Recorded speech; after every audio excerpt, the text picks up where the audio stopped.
तो अब गोपाल आज तक तो केवल उसको इतना इसी काम से फर्क पड़ता था कि मेरी गैयाओं ने चारा खाया कि नहीं खाया, मेरी गैया चर के आई कि नहीं आई, मैं इनका दूध निकाल लूं। और उसकी गाय नहीं थी, वो गांव की गाय लेके जाता था। जैसे मान लो आप सब गांववासी, आप सबके घर की एक गाय, आप सब इतने व्यस्त तो चरा नहीं पाते। एक मैं आया, मैंने खिलाओ, चलो मुझे दे दो, शाम को जो मिले मुझे दे देना आप लोग। सबकी गाय इकट्ठी करके ले जाता था चराने के लिए गोपाल। तो आज तक तो उसने इसी बात पर ध्यान दिया कि गैयाओं का कैसा क्या है, और उसने अपने निज जीवन का भी विचार नहीं किया। लेकिन आज पहली बार जब किसी से सुन लिया कि जीवन में गुरु होने चाहिए, तो अब गुरु खोजने लगा। गुरु जी कौन, गुरु जी कौन, मेरे गुरु कब मिलेंगे, मुझे गुरु कहां मिलेंगे। एक दिन एक महात्मा आए, और महात्मा की जटा देख करके, कमंडल देख कर, रूप देख करके गोपाल बोला यही मेरे गुरु जी हैं, इनको ही बना लूं। चरणों में गिर गया, बोले महाराज मुझे गुरु दीक्षा दे दो आप। सब लोग ध्यान से सुनिएगा। गुरुजी बोले अच्छा दीक्षा चाहिए? बोले हाँ। चलो आओ, नहा धो के आओ, बैठो, बताते हैं। बोले सुनिए, पहले हमको नियम बता दो, फिर दीक्षा लेंगे। तो पता चली पहली दीक्षा दे दी आपने, बाद में हमसे नहीं हुआ कुछ भी। तो गुरुजी ने नियम बता दिए। पहले बोले देखो रोज सुबह स्नान करके और इतना तुमको मंत्र करना पड़ेगा। बोले क्या मंत्र करना पड़ेगा? गुरुजी ने मंत्र सुनाया तो बोले ये तो मुझे समझ में ही नहीं आ रहा है, ये तो मेरे पल्ले ही नहीं पड़ रहा, मैं इतना पढ़ा लिखा नहीं कि ये मंत्र बोल सकूं, कोई और चीज बता दो। गुरुजी बोले भाई अब जो परंपरा है वही तो बताऊंगा, ऐसे थोड़ी मनगढ़ंत कुछ भी बता दूंगा। बोले देखो भगवान, हम आपको बहुत स्पष्ट बता दें, हम तो गैया चराते हैं और कई बार स्नान भी नहीं करते। सुबह उठते हैं, सबकी गैया समेटी, सिर पर स्वाफा बांधा, निकल गए, गैया चरा करके लाते हैं, हमारा तो स्नान भी नहीं हो पाता कई बार। और ये मंत्र आदि करना, नियम जाप पूजन आदि करना, ये सबसे मैं दूर दूर तक मेरे को पता ही नहीं है कैसे होता है। और अब मेरी इतनी आयु नहीं है कि मैं सीखूं पहले और फिर करूं, सीखने में ही मेरा जीवन निकल जाएगा। गुरुजी बोले तो फिर दीक्षा काय को चाहिए, रहने दो। बोले नहीं दीक्षा तो चाहिए, दीक्षा तो मुझे चाहिए, कोई बोल के गया गुरु बनाने हैं। तो गुरुजी बोले चलो तो फिर एक काम ऐसा बता दें जो तुम कर सकते हो। बोले क्या? तुम्हें ही निवेदित भोजन करें। भोजन करते हो रोज? बोले हाँ। बोले भोजन पहले ठाकुर जी को कराना, फिर खाना, इतना तो कर सकते हो? बोले हाँ ये तो कर सकता हूं, कई बार तो मैं अपने बच्चों को पहले खिला देता हूं। बोले बस वैसे ही जैसे बच्चों को पहले खिला देते हैं फिर स्वयं पाते हैं, जैसे मां करती है, बच्चों को पहले तृप्त करती है फिर स्वयं पाती है, पति को पहले पवाती है, ऐसे ही आज से तुमको करना है, पहले ठाकुर जी को खिलाओ फिर स्वयं खाओ। गोपाल बोला ये आपने बहुत बढ़िया बताया गुरु जी, इससे मेरा उद्धार हो जाएगा? बोले बिल्कुल हो जाएगा। नियम करने वाले, मंत्र करने वाले, जाप करने वाले का जैसा उद्धार वैसा ही तेरा होगा, तू ये कर ले। भाई देखो बच्चे बोले तो समझ आए, बड़े नहीं बोले। एक बार कोई जाके बोल दो, बच्चे उधम मचा में चले, बड़े भी उधम मचा रहे हैं ब्रिस्बेन के। आनंद है सब, दिल तो बच्चा है जी, हो गए बड़े क्या हो गया।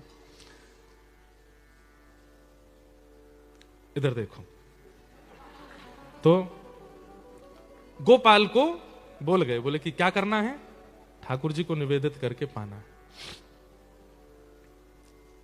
लेकिन गुरु जी ने यह नहीं बताया था कि ठाकुर जी केवल भाव में आएंगे, ठाकुर जी की सामने प्रतिमा होगी, चित्र होगा, प्रत्यक्ष नहीं आएंगे ठाकुर जी। उसको लगा कि जैसे हमारे बच्चे आके बैठ जाते हैं सामने, पत्नी आके बैठ जाती है, ऐसे ठाकुर जी बैठ जाएंगे। जहां भी गैया चराने जाता था पत्नी भोजन लेके आती, पत्नी से कहता तुम जाओ हम खा लेंगे। हाँ गुरु जी ये भी कह के गए कि गुप्त रखनी चाहिए गुरु की बताई गई बातें, नियम, ये रहस्य होता है। तो पत्नी को बोलता है भोजन धर दो, जाओ। बोले हमारे सामने पालो, हम पवा देते। नहीं हम खुद पाएंगे, जाओ। पत्नी बोलती है ऐसे क्यों? अरे अब बुढ़ापा आ गया, अब खुद सीखना पड़ेगा, कल को तुम हमसे पहले चली गई तो तुम आदत लगा दोगी अपने हाथ से पवाने की, वो हमको खुद सीखना पड़ेगा। पत्नी बोली मतलब पक्का है कि पहले मैं जाऊंगी? बोले हम बात बोल रहे हैं, तुमको भी सीखना चाहिए, तुम भी हमारी प्रतीक्षा मत किया करो कि हम पाए उसके बाद पाओगी, तुम भी पा लिया करो और हम भी अपने आप देखा करेंगे। पत्नी बोली ठीक है। अब सीधे साधे लोग ज्यादा बात थोड़ी करते हैं। पत्नी चली गई, उसने बर्तन खोले, सब सामग्री सामने रखी, ज्यादा कुछ तो होता नहीं था, मोटी रोटियां, कुछ गुड़ और कुछ मिर्ची वगैरह, सलाद, मूली, गाजर, बस। सब्जी तो बनती नहीं थी ज्यादा गरीब लोगों के यहाँ, गरीबी था बेचारा। सामने धर दिया, गोपाल, गोविंद, ठाकुर जी आपके जो भी नाम है, मुझे ज्यादा तो आते नहीं, आ जाओ पालो। गुरु जी कह के गए आपको पवाना है फिर पाना है, और ऐसा बुला के फिर ढूंढता कहां से आ रहे हैं, कब आएंगे। गुरु जी परिचय तो बता के नहीं गए कि वो दिखते कैसे हैं, आएंगे भी कि नहीं आएंगे। तो बेचारा जैसे पशु पक्षियों के लिए दाना लेके घूमते हैं, ऐसे घूमता था सब जगह। आप कहां रहते हैं, अरे ठाकुर जी, अरे भगवान जी आ जाओ। गुरु जी कह के गए पहले आप पाओगे फिर मैं पाऊंगा। पूरे दिन ठाकुर जी का इसी भांति स्मरण करता, जगह जगह घूमता, नदी के किनारे जाता, वन में जाता, पहाड़ पर जाता, ठाकुर जी आओ पहले पाओ फिर मैं पाऊंगा। रात हो गई, ठाकुर जी नहीं आए। गुरु आज्ञा है, ठाकुर जी नहीं पाएंगे तब तक मैं पा नहीं सकता। रात भर ठाकुर जी नहीं आए तो रात को सारी सामग्री समेट करके गैयाओं को खवा दी, भूखा सो गया। एक रात निकल गई, दूसरा दिन आया, आज ठाकुर जी आएंगे, कल व्यस्त रहे होंगे कहीं पे। दूसरे दिन फिर पत्नी भोग लेके आई, सब सामग्री सजाई, बैठ गया, ठाकुर जी आओ पाओ भोग लगाओ फिर हम पाएंगे। फिर से ढूंढा, कल जहां गया अब दूसरी जगह गया कि वहां तो मिले नहीं थे, यहां मिल जाएंगे। सब जगह ढूंढा, ठाकुर जी नहीं मिले। 1 दिन 2 दिन 3 दिन 10 दिन 15 दिन निकल गए। अब तो आंखें गड्ढे में जाने लगी, हाथों में कंपन शुरू हो गया, वृद्धावस्था है, मुख सूखने लगा, आंतें सूखने लगी। पत्नी कहती मुझे आप ठीक नहीं लग रहे हैं, आपको देख करके अब ऐसा लगता है कि जैसे कोई रोग हो गया है क्या आपको। बोले मैं वृद्ध हो गया हूं ना। बोले वृद्ध तो हो गए वो तो पता, पर इतने ज्यादा आपसे चला भी नहीं जाता, आपसे बैठा भी नहीं जाता, आप कुछ बोल भी नहीं पाते, आप भोजन तो करते हैं ना समय से। बोले हाँ मैं सब पाता हूं, तुम चिंता मत करो। लेकिन वो रोज जाते ठाकुर जी को निवेदित करते, ठाकुर जी नहीं आते तो रात में सब गैयाओं को खिला देते। गुरु आज्ञा। जब अनेक दिन निकल गए, बस अब इनको लगा ही था कि अब मैं जीवित नहीं रहूंगा, मेरे प्राण चले जाएंगे। पत्नी भोजन लेकर के आई, अचेत अवस्था जैसी हो रही थी। पत्नी ने कहा मैं खिला दूं आपको। बोले नहीं नहीं रख जाओ, मैं खा लूंगा और तुम जाओ वापस। सामने सामग्री रखी है। और बंधुओं एक बात आपको बता दूं, महाभारत में ऐसा लिखा है, दुनिया में सब जीता जा सकता है लेकिन इसको नहीं जीता जा सकता। जीव कंट्रोल नहीं होती है। वासुदेव जरा कष्टम कष्टम निर्धन जीवनम, पुत्र शोक महाकष्टम कष्टात कष्ट करित क्षुधा। भूख लगी हो, भोजन सामने रखा हो और कोई व्यक्ति ना खावे, ऐसा हो नहीं सकता। ज्यादा से ज्यादा 2-4 दिन अपने मन को मार लेगा, 10 दिन मार लेगा, उससे ज्यादा नहीं मार सकता। बोले कि ये अकाट्य सत्य है, सबका त्याग हो सकता है लेकिन भोजन का त्याग नहीं कर सकता व्यक्ति। उसने नहीं पाया। अंतिम क्षण चल रहा था, ठाकुर जी को बुला रहा था, इतने में ही मुरली मनोहर श्याम सुंदर साक्षात प्रकट हो गए। प्रकट होकर के उसके सामने जैसे ही आए तो जितनी उसके अंदर ऊर्जा नष्ट हो चुकी थी, सारी ऊर्जा पुनः वापस आ गई, नेत्र खुल गए, ठाकुर जी का साक्षात्कार हो गया। ठाकुर जी सन्मुख खड़े हैं और सन्मुख खड़े ठाकुर जी को देख करके गोपाल नेत्रों से अश्रु प्रवाह होने लगा। ठाकुर जी के आगे वही सूखी रोटी और वो सब चीज सामग्री धर दी। भगवान बड़ा विलंब लगाया आपने आने में, अब पा लीजिए। सामान्य सी रोटी और वो जो सामग्री थी उसको ठाकुर जी पा रहे थे बैठ के, और इतने भावुक हो रहे थे गोपाल के उस प्रेम भाव पर। ठाकुर जी ने कहा अब हमने पा लिया, अब तुम भी पाओ। तो जैसे ठाकुर जी देखा तो उसके हाथ कांप रहे थे, तो ठाकुर जी बोले तुम रुको हम पवाते हैं, और अपने हाथ से ठाकुर जी गोपाल को पवा रहे। ऐसा अद्भुत भाव ठाकुर जी को लगा। उसी समय ठाकुर जी ने आज्ञा कर दी, गोपाल अब तुम पृथ्वी पर मत रहो, चलो हमारे साथ। भगवान ने उसका हाथ पकड़ा, हृदय से लगाया और अपने संग नित्य लीला में उसको ले गए। केवल एक गुरु की सामान्य सी आज्ञा को सर्वोद्धार मान करके करने लगा गोपाल चरवाह, और ठाकुर जी प्रत्यक्ष प्रकट हो गए। जीवन की परिस्थितियां ये ठाकुर जी के द्वारा प्रदत्त प्रसाद है, इसकी बहुत शिकायतें मत कीजिए, कई बार सह लेना चाहिए। और कोई गुरु अगर आज्ञा कर दे, आचार्य अगर आज्ञा कर दें, भगवत जन अगर आज्ञा कर दें, तो उसके ऊपर तो बिल्कुल विचार नहीं करना चाहिए, कर लेना चाहिए। बस वो उसके सूत्र में, उसके भावों में ही ठाकुर जी बैठे हैं मिलने के लिए, बस उसका पालन आप कर लो। तो राजस भक्त जो केवल विषय की कामना करते हैं, भगवान कहते हैं ये भी मुझे प्रिय नहीं है। और तीसरे आते हैं सात्विक भक्त। सात्विक भक्तों के लक्षण क्या हैं? कि कर्म निर्हार मुद्दिश्य परस्मिन् वा तदर्पणम् यज्ञे द्रष्टव्यमित वा पृथग भाव स सात्विक। सात्विक भक्त का लक्षण ठाकुर जी क्या बता रहे हैं? कर्म निर्हार मुद्दिश्य परस्मिन् वा तदर्पणम्। बोले कर्म करता है और कर्म करते समय यह स्थिति रखता है कि हे नाथ बस कृपा बनाए रखना, मेहनत मैं करूंगा, परिश्रम मैं करूंगा, कृपा आप बनाए रखना। और फिर जो भी करता है उसकी उपलब्धि जब उसको मिलती है तो उपलब्धि मुझे अर्पित कर देता। मैंने नहीं किया, सब ठाकुर जी ने कराया, मैं तो केवल माध्यम था, सब ठाकुर जी की कृपा है। ये सात्विक भक्त है। कुछ भी करेंगे, आपका घर बहुत अच्छा है भैया, हमारी सामर्थ्य तो नहीं, ठाकुर जी ने दिलवाया है। आपके बच्चे बहुत अच्छे हैं, सब ठाकुर जी की कृपा है। आपका व्यवहार बहुत मधुर है भैया, सब ठाकुर जी की कृपा है। सत्संग करते हैं, गुरुदेव की कृपा है, बस उन्हीं की कृपा से सब हो रहा है। मतलब हर भाव में क्या रखता है कि भगवत कृपा है मेरे ऊपर। ये सात्विक भक्त।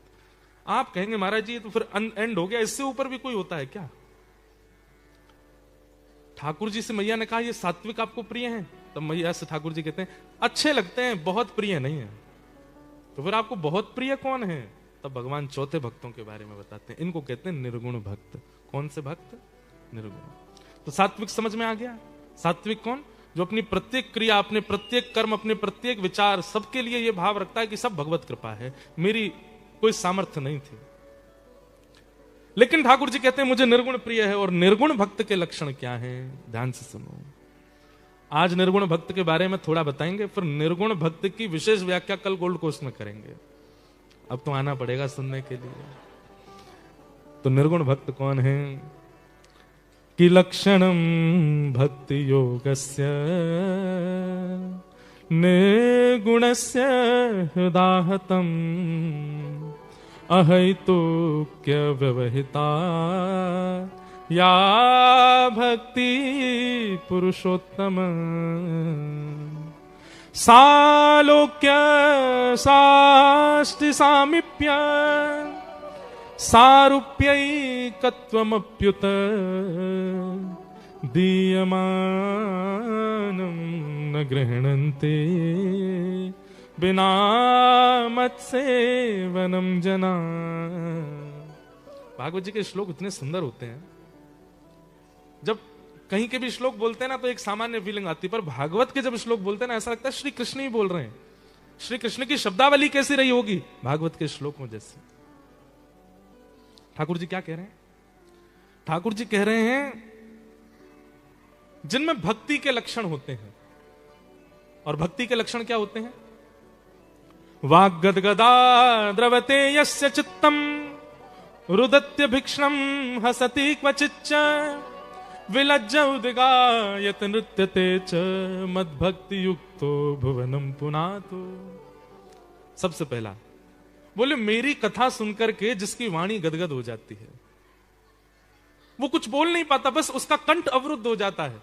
और अवरुद्ध कंठ से कई बार उसके नेत्रों से अश्रुपात होने लगते हैं, कभी वो हंसने लगता है, कभी वो रोने लगता है मेरा चिंतन करके। और विलज्ज उद्गायत नृत्यते च, कभी मेरा कीर्तन सुनकर के वो ये लज्जा नहीं रखता कि शर्म नहीं करता कि ये क्या सोचेंगे वो क्या सोचेंगे, जैसे ही सुनता है मेरा कीर्तन हो रहा है तो विलज्ज होकर के नृत्य करने लगता है। मद भक्ति युक्तो भुवनम पुनातु, ये मेरी भक्ति से युक्त व्यक्ति का लक्षण है। वो संसारी विषयों में नहीं रोता है, ठाकुर जी की याद में रोता है, ठाकुर जी के विरह में रोता है। कितने ऐसे भक्त हैं, मेलबर्न में ऐसे कई भक्त थे, वो केवल इसलिए रो रहे थे कि भाई हमारे मेलबर्न में कोई ब्रजवासी आया है, इसीलिए रो रहे हैं। कोई ब्रज से आया है, कोई भगवत भक्त आया है।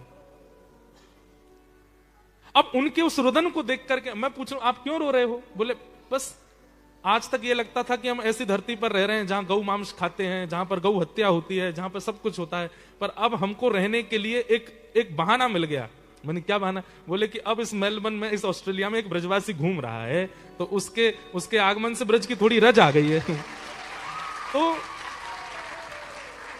कोई भैया मेरी प्रशंसा मत समझियो, वो डंडा मारेंगे नहीं तो ठाकुर जी। मैं तो एक बात बता रहा हूं, एक वैष्णव की, वो क्यों रो रहे थे कि अब हमें ये एक बहाना मिल गया यहाँ रहने का। बोले महाराज जी मैंने ये भी कहा, मैंने कि बहाना चाहिए, क्यों रह रहे हो, किसी ने बांधा यहाँ पे, चल दो भारत। बोले महाराज जी अब आ गए हैं यहाँ पर, निर्वहन करना है, कर्म के कोई ऐसे बंधन थे कि जिसके कारण आना पड़ा यहाँ पर, तब आ गए हैं, तो कोई बहाना नहीं मिल रहा था यहाँ क्यों रहे, अब मिल गया। अब कोई अगर यमराज भी कहेगा ना मृत्यु के बाद क्यों रहे थे ऐसे देश में जहां गौ मांस खाते थे लोग, तो कह देंगे भाई ब्रजवासी घूम के गए थे वहां पे, उनकी ब्रज के रज के कण पड़े थे वहां पे, इसलिए रह रहे थे हम। तो ये भक्त के लक्षण है, भक्ति युक्त व्यक्ति के लक्षण। ठाकुर जी कहते हैं ऐसे मुझको बहुत अच्छे लगते हैं, इनकी कोई कामना नहीं है, इनकी कोई विचारधारा में कोई और बात ही नहीं है। ये ठाकुर जी से भी पता क्या कहते हैं, कुछ मत दो ना हमसे कुछ लो, बस क्या बोले, राजी रहो, प्रसन्न रहो, आप हंसते रहो। एक हमारी हरिवंश परंपरा का एक पद है, मुझे याद नहीं आ रहा, बस राजी रहो, मुखो हंसो मुख बैन, ऐसे करके एक बहुत अच्छा पद है हरिवंश परंपरा का। ये भक्त के लक्षण है। और भगवान कहते हैं निर्गुण भक्त की स्थिति कैसी होती है, बोले 4 प्रकार की मुक्ति होती है, सालोक्य, सृष्टि, सामिप्य और एकत्वम। बहुत ध्यान से सुनना, 4 प्रकार की मुक्ति। अच्छे कर्म करने वाले, भजन करने वाले, अच्छे कर्म करने वाले जब मृत्यु को प्राप्त होते हैं तो उनको स्वर्ग मिलता है, पर भजनानंदियों को मुक्ति मिलती है। एक बात याद रखिएगा, स्वर्ग भी मुक्ति नहीं है। अच्छे कर्म करने वाला व्यक्ति जब उसके बहुत पुण्य हो जाते हैं तो उसको स्वर्ग भेजा जाता है। स्वर्ग is kind of a 7 star 8 star hotel. हाँ, जैसे आप पे बहुत ज्यादा पैसा है तो आप महंगे होटल में जा सकते हो, आपने काउंटर पर जाके पैसे जमा कर दिए तो उतनी देर के लिए आपको कमरा मिल जाएगा। अब कमरे में रखी हर वस्तु पर आपका अधिकार है, आप चाहो तो सेब खाओ, आप चाहो तो पानी पियो, आप चाहो तो बैल बजा करके कुछ खाने को मंगा लो, बालकनी आपकी, बिस्तर आपका, बाथरूम आपका, सब कुछ आपका। यहां तक कि जो स्टाफ काम करता है होटल में, उनको बार बार फोन कर करके बुलाते रहो, आते रहेंगे, जी सर क्या करें बताओ, आपकी सेवा करेंगे। लेकिन तब तक जितनी देर आपका, जितना आपने पैसा जमा किया उसमें जितनी देर मिलना चाहिए बस उतनी देर। जैसे मान लो आपने 12 घंटे के लिए किया है, एक दिन एक रात के लिए, तो एक दिन एक रात पूरे होते ही, चेकआउट टाइम होते ही फोन आएगा, पहली बेल बज जाएगी, सर चेकआउट टाइम, आ जाओ। हाँ बस आ रहा हूँ 5 मिनट में। फिर 10 मिनट बाद फिर फोन आएगा, सर 10 मिनट हो गए अब आ जाओ। हाँ बस 10 मिनट और, सर हमको किसी और को भी रूम देना है, आ जाइए। 1 घंटा बाद तो फिर 9 का ही होगा गेट, सर निकल रहे हैं कि हम किसी को बुलाएं। अरे कल तक तो हमारी इतनी तुम हाजी हजूरी कर रहे थे, बोले सर अब जितना पैसा दिया उतनी देर रुक लिए, अब जाओ। फिर भी आप अधिकार मान लिए कि नहीं मैं तो नहीं जाऊंगा, तो फिर सीधे पुलिस आएगी और उठा के होटल से बाहर फेंक देगी। ऐसा ही स्वर्ग में होता है। आपने गंगा स्नान किया, आपने आश्रमों में कमरे बनवाए, आपने संत भोजन कराए, आपने अनाथालय में बच्चों को पढ़वाया, आपने गरीब कन्याओं के ब्याह किए, सबसे पुण्य मिलता गया। मृत्यु के बाद क्या होगा, उस पुण्य सेक्शन में जितने स्वर्ग में रुकने की आपकी अवधि बनी उतने दिन के लिए स्वर्ग मिलेगा। स्वर्ग कैसा है, कुछ भी खाओ मोटे नहीं होगे, कितना भी दौड़ो थकोगे नहीं, कितना भी भोग भोग लीजिए आपके चित्त पर कोई प्रभाव नहीं होगा। लेकिन जैसे ही आपके पुण्य घटने लगेंगे, घटते घटते घटते फिर सीधे इंद्र देवता चित्रकेतु से कहेंगे इसको बोलो हो गया इसका टाइम पूरा। अब आप कितना भी कहो चित्रकेतु जी प्लीज 1 महीना और रहने दो ना, अब तो तुमको पुण्य क्षीणे मर्त लोकम बसंती, अब तुम्हारे पुण्य खत्म हो चुके हैं, पर मैं तो यहां रहना चाहता हूं। बोले दोबारा जाओ, पृथ्वी पर जाओ, किसी माँ के गर्भ से जन्म लो, फिर से पुण्य करना, और फिर जब पुण्य हो जाएंगे फिर आ जाना यहाँ पे, फिर रह लेना। ये है स्वर्ग। पर भजन करने वाले स्वर्ग नहीं जाते। भजनानंदी वो पुण्य भी करते हैं ना, गरीबों का ब्याह करा दिया, बालकों को पढ़ा दिया, मठ मंदिर बनवा दिया, आश्रम बनवा दिए, सबके बाद में जल लेते हैं और सबका पुण्य नारायणायति समर्पयामि, हमको जो भी पुण्य मिला हम ठाकुर जी को अर्पित करते हैं, हमें नहीं चाहिए। ये भक्त का लक्षण। और वो होते हैं मुक्त। और मुक्त होने वालों का क्या होता है, वो कभी पुनर्जन्म नहीं लेते, पुनर्जन्म न विद्यते। वो पृथ्वी पर कब आते हैं पता है, जब फिर से ठाकुर जी अवतार लेंगे तो ठाकुर जी की मां बन के, पिताजी बन के, भाई बन के, बंधु बन के, कहां तक कहें शत्रु बन करके भी वही आते हैं जो वैकुंठ में है। रावण कौन है, वैकुंठ का सेनापति है, द्वारपाल है जय। कुंभकर्ण कौन है, विजय। ये नंदरानी यशोदा और नंद बाबा कौन है, प्रश्नी सुतपा। ठाकुर जी जब अवतार लेते हैं तो उनके इर्द गिर्द रहने वाले ये सारे करेक्टर, मतलब एक प्रकार से वो है जैसे स्कूल में सारे बच्चों को तैयार करते हैं टीचर्स की, आज एनुअल फंक्शन है, स्टेज पर जाके तुमको नाटक करना है। ऐसे ही ठाकुर जी एनुअल फंक्शन करते हैं, कब, जब अवतार लेते हैं। सब वैकुंठ के लोगों को ही कहते हैं तुम राक्षस बनना, तुम हमारे मित्र बनना, तुम हमारे शत्रु बनना, तुम हमारी, तुमको बहुत मैया वाला भाव आता, चलो तुम मैया बन के चलना, आप हमारे पिताजी बन देना। सबको ठाकुर जी ऐसे लेके आते हैं। मतलब भगवद अवतार जब होता है उस समय कोई जीवात्मा नहीं आता है पृथ्वी पर, वैकुंठ वाले ही आते हैं सब, और भजनानंदियों को वैकुंठ मिलता है। लेकिन अब बात सुनो, 4 प्रकार की मुक्ति होती है, सालोक्य, सृष्टि, सामिप्य और एकत्व। इसमें सालोक्य कौन सी होती है, सालोक्य मुक्ति का मतलब होता है केवल वैकुंठ मिल जाएगा। आप कहोगे वैकुंठ जाकर के भगवान के दर्शन, बोले चलते फिरते कभी दिख जाएं तो दिख जाएं, बाकी अब वैकुंठ में रहो तुम। भगवान के पास जाने की अनुमति नहीं है। हाँ, कभी तुमको जो कॉटेज मिला है उसके सामने से कभी ठाकुर जी चले जाए तो देख लेना। ये सालोक्य मतलब केवल लोक की प्राप्ति, भगवत दर्शन की गारंटी नहीं होती, कभी कभी हो जाएंगे। ओ देखो वो वन में ठाकुर जी घूम रहे हैं दूर, सालोक्य। दूसरी होती है शाष्टी। शाष्टी का मतलब क्या होता है? ठाकुर जी की कोई सेवा मिल जाएगी आपको, या तो द्वारपाल की मिल जाएगी, या रथ चलाने की मिल जाएगी, या ठाकुर जी को भोजन बनाने की मिल जाएगी, कपड़े वपड़े धोने दाने की मिल जाएगी, ठाकुर जी की सभा में बैठने की मिल जाएगी, आदि आदि जो भी। फिर तीसरी है सामिप्य। तीसरी मुक्ति कौन सी? सामिप्य मतलब बहुत निकटता मिल जाएगी, ठाकुर जी के संग रहने को मिले, खाने को मिले, डोलने को मिले, जैसे उद्धव, जैसे सुदामा जी, जैसे ठाकुर जी के अन्य अन्य सखा, श्रीदामा, मधुमंगल, ये सब ठाकुर जी के सखा, ये सामिप्य। नंद बाबा, यशोदा, रोहिणी मैया आदि आदि, इन सबके कैरेक्टर मिल सकते हैं। और फिर चौथी मुक्ति होती है एकत्वम, मतलब आप और ठाकुर जी एक हो गए, अब आप विलग नहीं हो, उनमें ही रमते हैं, उनमें ही रहते हैं, उनमें ही विराजते हैं, उनके संग ही। ये 4 प्रकार की मुक्ति। लेकिन ठाकुर जी कह रहे हैं मैया जो मेरे निर्गुण भक्त होते हैं वो कैसे होते हैं? बोले दीयमान न ग्रहणंती। उनसे जब मैं कहता हूं कि मैं तुम्हें मुक्ति देना चाहता हूं तो वो कहते हैं अपने पास ही रखो, हमें नहीं चाहिए। तो बोले फिर क्या चाहिए तुमको? बोले केवल आपको भजते रहें, आपको याद करते रहें, आपका भजन करते रहें, हमें मुक्ति की कामना नहीं, हम मुक्ति के लिए भजन नहीं कर रहे हैं, जबकि मुक्ति एंड है, मुक्ति से ऊपर कुछ नहीं होता। लेकिन बोले उनको उसकी भी कामना नहीं होती, मुक्ति की कामना से भी भजन ना करने वाले, दे दीजिए या आपकी इच्छा है, हमें नहीं चाहिए। इसको कहते हैं निर्गुण। और मुझे ये बहुत प्रिय है मैया। और ऐसे भक्त कौन है? यथा ब्रज गोपी का नाम, ब्रज की गोपियां, ब्रज की वह गोपियां।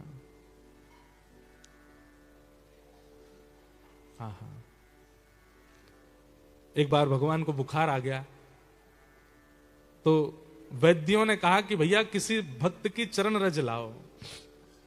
नारद जी सब भक्तों के पास गए, किसी ने भी भगवान को अपनी चरण रज देने से मना कर दिया। बोले हम अपनी चरण रज देंगे ठाकुर जी को। तब नारद जी महाराज वृंदावन आए, गोपियों ने कहा क्या हो गया नारद, द्वारिकाधीश ठीक है? बोले कि ठाकुर जी को बुखार आ गया है और वैद्यों ने औषधि बोली है कि किसी भक्त की चरण रज लेके आओ। नारद जी, गोपियां बोली पहले ये बताओ भक्त किसको कहते हैं? बोले भक्त उसको कहते हैं जो निरंतर 24 घंटे ठाकुर जी को याद करता रहे। गोपियां बोली वो तो हम करती हैं, हम दे दें? नारद जी महाराज बोले सोच लो, भगवान को अपनी चरण रज देने का मतलब जानते हो? ठाकुर जी की तरफ पीठ करके बैठ जाओ तो पाप लगता है, भगवान की तरफ पैर पसार के बैठ जाओ तो पाप लगता है, आप अपनी चरण रज दोगे ठाकुर जी को? गोपियां बोली उससे होगा क्या? अगर हमने मान लो चरण रज दे दी ठाकुर जी को, उससे होगा क्या? बोले नरक जाना पड़ेगा। बोले हमें नरक जाना पड़ेगा लेकिन श्री कृष्ण ठीक हो जाएंगे ना? बोले हाँ वो ठीक हो, तो फिर हमें नरक जाना मंजूर है, हमारी अधोगति हो जाएगी, हमें स्वीकार है, पर हमारे प्रियतम दुखी ना हो, हमारे प्रियतम को कोई कष्ट ना हो। प्रेम, इसे प्रेम लक्षणा भक्ति कहते हैं, इसको निर्गुण भक्ति कहते हैं। गोपियां कहती हैं हमें नरक में रहना मंजूर है, नरक की सब यातनाएं भोगना मंजूर है, लेकिन ये सुनना स्वीकार नहीं है कि श्री कृष्ण पीड़ा में है। और तुरंत गोपियां गई, अपने पैर यमुना जी में गीले किए और पूरे पैरों में रज लगा करके अपने पल्लुओं में भर भर करके खूब सारी पोटलियां रज की दे दी। नारद जी ले जाओ। नारद जी बोले इतनी रज क्यों? बोले कि कल को भी अगर कृष्ण बीमार पड़े तो फिर से उनको हमारी रज चटा देना, सिर पे लगा देना, कभी हमारा प्रियतम बीमार ना हो, उनको कोई पीड़ा ना हो। ये ब्रज गोपियों का प्रेम है। गोपी प्रेम की ध्वजा, गोपी प्रेम की ध्वजा, जिन गोपाल कियो वश अपने, जिन गोपाल उर्धरि श्याम भुजा, उर्धरि श्याम भुजा, गोपी प्रेम की ध्वजा, गोपी प्रेम की ध्वजा। एक अंतिम बात बता के अपनी वाणी विराम दूं। श्री कृष्ण मथुरा ब्रज छोड़ करके गए नहीं है, गोपियों ने भेजे। अब रहस्य बता रहे हैं हम आपको, ये ब्रिस्बेन में ही उद्घाटित हो रहा है, सुन लीजिए। जब गोपियों को पता चला कि श्री कृष्ण मथुरा जा रहे हैं, तो पहले तो गोपियां बहुत रोई कि जिनको देखे बगैर हम रह नहीं सकती, जिनके बगैर हमारे प्राण नहीं रुकते, जिन ठाकुर जी में हमारे सर्वस्व विराजमान है, वो चले जाएंगे तो हम रहेंगे कैसे। तब किसी ने जाकर के गोपियों से कहा, अगर कृष्ण यहां रहेंगे तो केवल आपका उद्धार होगा, लेकिन अगर कृष्ण मथुरा जाएंगे, फिर आगे द्वारिका लीला करेंगे, फिर महाभारत युद्ध होगा, वहां गीता का ज्ञान देंगे, उससे पूरे ब्रह्मांड का कल्याण होगा। तो गोपियों ने विश्व कल्याण के लिए, मेरा आपका भला हो जाए, नहीं तो ये तो माखन चोरी बने रहते जीवन भर, ये तो ब्रज में गैया चराते रहते, गोपियां इनको और कुछ करने नहीं देती, ये गोप ग्वाल इनको पलकों पे ही बिठाए रखते। लेकिन इस विश्व का कल्याण हो जाए। आज भले ही विदेशी लोग कुछ भी कहते हो, लेकिन गीता को सर्वोपरि विदेशी भी मानते हैं। गीता के ज्ञान को आज बड़े बड़े, चाहे वो यूएन की सभा हो, चाहे वो लंदन की कोई हो, चाहे वो ऑस्ट्रेलिया के किसी भी नेता, अब हमारी सिडनी में कथा होनी है, आज मुझे भैया बता रहे थे कि सिडनी कथा के लिए वहां के पार्लियामेंट से, वहां के उनसे सब जगह ये लगता है नरसिंह मेहता ही हैं क्या। लोग बाग चरण तक छू लेते थे, लोग बाग चरणों से लिपट तक जाते थे, लेकिन वो दौड़ भाग करके अपने कमरे में आता तुरंत, फिर अपने जो उसका व्यसनीय जीवन था वैसा हो जाता है। एक बार वो रात में नरसिंह मेहता जी का रोल प्ले कर रहा था, और उस दिन वो इतना भाव से नरसिंह मेहता जी का चरित्र कर रहा था, करते करते कोई रोने की एक्टिंग होनी थी, पर वो एक्टिंग ना होकर के वो सच में रो गया। हे प्राणनाथ, हे जीवनधन, हे द्वारिकाधीश। नरसिंह मेहता जी का एक चरित्र आता है कि मारी हुंडी सुकारो महाराज रे, सांवरा गिरधारी। हुंडी भरी ठाकुर जी ने। ऐसा होता था पहले कि जैसे अब ब्रिस्बेन से कोई मेलबर्न जा रहा है, लेकिन पैसे साथ में लेके जा नहीं सकता, तो वो नगर के किसी सेठ के पास जाकर के कहता कि आप हमारी हुंडी लिख दो। तो हुंडी में क्या होता कि आप पैसे सेठ जी को दे दो, सेठ जी किसी पर लिख के दे देंगे, मेलबर्न में आप उनके पते पर बोल देंगे, वहां जाके पत्र दिखा देना, इतने पैसे तुमको वहां से मिल जाएंगे। तो नरसिंह मेहता जी के पास कुछ संत गए, बोले कि भैया हम द्वारिका जा रहे हैं, रस्ते में चोर लुटेरे हमको लूट लेंगे, आप हमारी हुंडी लिख दो। नरसिंह मेहता बोले, मुझ पर खुद रही, मैं तुम्हारी कहां से लिख दूं। बोले नहीं नहीं, हमको किसी ने कहा है कि आप लिख करके दे दो हमको। बहुत जिद पड़ गए जब संत, तो नरसिंह मेहता जी ने लिख दिया और हुंडी लिख करके उन सब संतों को दे दी। संत जन जब सब गए द्वारिका, तो नरसिंह मेहता रोने लगे, मैंने संतों के लिख तो दी, पर मेरा कोई वहां है नहीं, मेरा तो एक ही जानकार है, द्वारिकाधीश सांवरिया मेरे जानकार हैं। और वो संत जन सब गए, तो नरसिंह मेहता रो रहे थे, बोले कि पता नहीं इन संतों का क्या होगा, वहां कौन मिलेगा इनको। लेकिन इतने विश्वास से उन्होंने लिख करके दी कि जब संत जन गए तो ठाकुर जी सच में सेठ बन करके आए, और उन सब संतों के जो जो उनकी रकम थी वो पूरी की। ऐसे ठाकुर जी ने अनेक बार श्री नरसिंह मेहता जी के प्रेम भाव को स्वीकार करने के कई लक्षण बताए। तो वो नाट्य कला प्रस्तुत कर रहा था, आज वो सच में रो गया। 10-15 साल के अपने करियर में पहली बार रो गया ठाकुर जी को याद करते। बहुत विलंब हो गया था, तो अपनी ड्रेस उतारी नहीं, अपना मेकअप वगैरह उसने पहुंचा नहीं, वो ऐसे ही घर जाने लगा। अर्धरात्रि का समय अपने घर जा रहा था, थोड़ी देर में उसको पायल की आवाज आने लगी, छम छम छम छम ध्वनि आने लगी। उसने देखा, बोले ये छम छम कौन, कहां से आ रही है आवाज। इतने में चंदन की सुगंधी आने लगी, दिव्य प्रकाश पीछे से जैसे मानो लगने लगा। पीछे मुड़ करके जैसे ही उसने देखा, साक्षात द्वारिकाधीश खड़े हैं, और द्वारिकाधीश नरसिंह मेहता को जैसे मानो अपनी ओर बुलाने के लिए आ रहे हो। पीछे देख करके उसने पहले तो वो स्तब्ध हो गया, मुख से वचन नहीं निकले, हाथ पैर कांपे। मेरे नरसी, मेरे नरसी, मेरे पास आ जा मेरे नरसी, और पकड़ करके उस व्यक्ति को अपने हृदय से लगा। पहले तो सुध बुध खो गई, उसके बाद जब होश आया तो इतना रोया ठाकुर जी के चरणों में प्रणाम करके। ठाकुर जी उसको नरसी नरसी बोले, अरे मेरो नरसी, अरे मेरा नरसी, तू मेरे पास आ जा, तू मेरे हृदय से लग जा। ठाकुर जी भूल गए कि ये नरसिंह मेहता नहीं है। तो उसने थोड़ी देर बाद याद दिलाया, नाथ आपकी कृपालुता की तो मैं नजर उतारूं, बलैया लूं कि आप इतने कृपालु हैं, लेकिन मुझे बताने में बहुत खेद हो रहा है, मैं नरसिंह नहीं हूं, मैं तो उसका नाट्य करने वाला हूं। जैसे उसने कहा मैं नाट्य करता हूं, तो ठाकुर जी स्तब्ध हो गए। अरे तू मेरा नरसिंह नहीं, तेरे नेत्रों से आंसू आए थे, तू अभी थोड़ी देर पहले मुझे पुकार रहा था, वो सब नाटक था। ठाकुर जी ऐसे मतलब हुए कि जैसे मानो कितने दुखी हो गए हों। ठाकुर जी वहां से अंतर ध्यान हो गए, सुनते कि ये नरसिंह नहीं है। तो जो व्यक्ति नरसिंह का रोल निभाता था, उसने आज विचार किया, मेरा आचरण शुद्ध नहीं, मेरा व्यवहार शुद्ध नहीं, मेरे विचार शुद्ध नहीं, मेरी क्रियाएं शुद्ध नहीं, केवल नाटक करता हूं, धन कमाने के लिए नरसिंह मेहता बनता हूं। और वो नाटक करते करते करते करते 15 वर्ष में पहली बार अश्रु जो निकले ठाकुर जी प्रकट हो गए।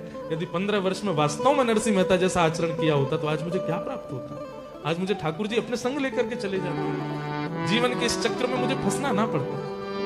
और उसी दिन उसने अपने सारे व्यसनों का